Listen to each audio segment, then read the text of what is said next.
Bonjour tout le monde, mon nom est Julien Brault, cofondateur de Artbaking. Aujourd'hui, je vais vous parler d'or, du métal précieux précisément. Avant d'entrer dans le cœur du sujet, je voulais juste vous dire, j'ai une super offre pour vous. Si vous utilisez le code promotionnel vidéo10 en vous abonnant via le lien qui est dans ma vidéo, donc artbaking.ca/app, ça vous donne 10% de rabais sur tout abonnement à l'application Artbaking, qui est une application mobile qui se connecte à vos comptes de banque d'investissement et vous aide à prendre de meilleures décisions financières. C'est le petit plug que je voulais faire avant de commencer ma vidéo. Donc, je vais parler d'or aujourd'hui. Pourquoi? Parce que si vous suivez mes vidéos, j'avais parlé d'inflation. Les gouvernements présentement sont en train d'imprimer énormément d'argent pour stimuler l'économie. C'est sûr que plus il y a d'argent en circulation, ben, il y a un potentiel qu'il y ait de l'inflation et que ça dévalorise la monnaie elle-même. Donc, comment on fait pour protéger son portefeuille de l'inflation? Ben, c'est sûr que si c'est notre seule préoccupation, mais tout ce qui est en devise, tout ce qui est obligation ou argent liquide dans un compte de banque ou fonds monétaires, ainsi de suite, va être affecté par cette inflation-là. Comme je disais dans ma vidéo précédente, mon approche, moi, je suis pas fan d'investir dans les métaux précieux ou encore d'investir dans les crypto-monnaies pour certains là, qui s'intéressent à ça. Parce que ce ne sont pas des actifs qui produisent de la valeur économique, c'est de la spéculation. Donc, c'est-à-dire qu'on se dit, ben, les gens vont vouloir acheter plus de ça et ça ne sera pas impacté. Effectivement, l'or n'est pas impacté par la création de monnaie. L'or, le supply ou la production d'or, la quantité d'or dans le monde est déterminée essentiellement par les stocks et les activités minières. Oui, effectivement, c'est un moyen de se protéger de l'inflation. Par contre, vous n'êtes pas payé. Si vous détenez une action qui verse des dividendes, vous êtes payé pour détenir un actif. Dans le cas de l'or, ben, vous n'êtes pas payé. Vous achetez un actif et puis vous priez que ça augmente.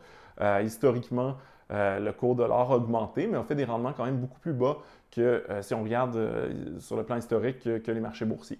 Par contre, après avoir fait cette vidéo-là, il y a des gens qui me posent la question comment on fait pour investir dans l'or. Je dirais le moyen le plus simple, c'est de passer par des FNB. Oui, vous pouvez acheter des bullions ou des espèces de briques d'or, mais après ça, c'est bien beau, mais vous payez quand même pour le fait que quelqu'un l'a imprimé, puis après ça, vous allez payer des frais quand vous allez vouloir le revendre.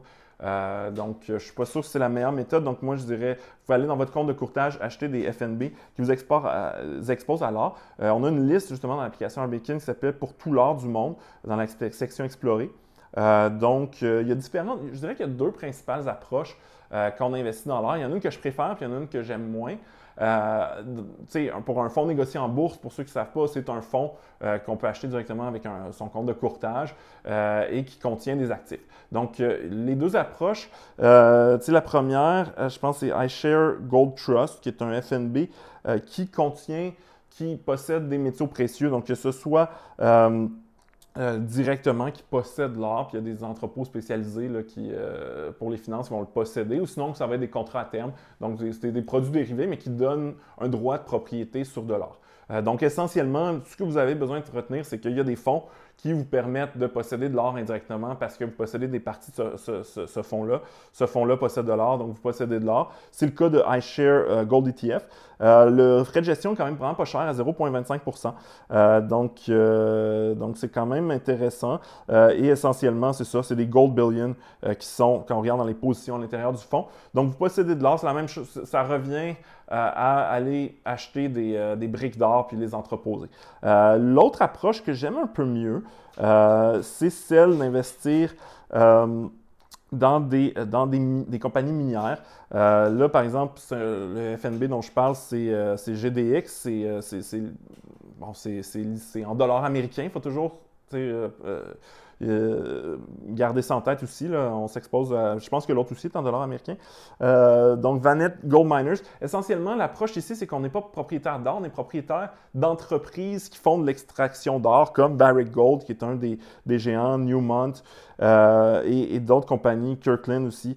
Je ne connais pas toutes par cœur, les compagnies minières d'or. La beauté, c'est que Ben, on est propriétaire d'entreprises qui vont faire plus d'argent, ils sont exposés à l'or. Donc, Barrick Gold fait plus de profit quand l'or est plus élevé, c'est ce qu'ils vendent.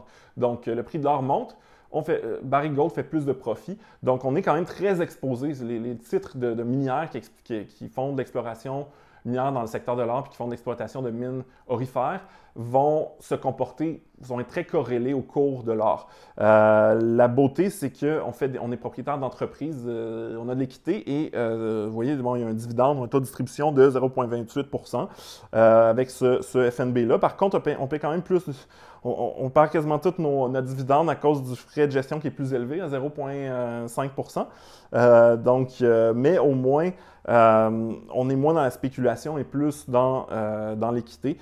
Et donc, ensuite, est-ce qu'on peut trouver une compagnie qui possède bon, il y en a une, Gold Miners en iShare. iShare, en général, elle peut avoir des frais un peu plus bas. Donc, au niveau du frais de gestion, on est à 0,39. Donc, j'aime mieux ça que l'autre. On a à peu près les mêmes positions.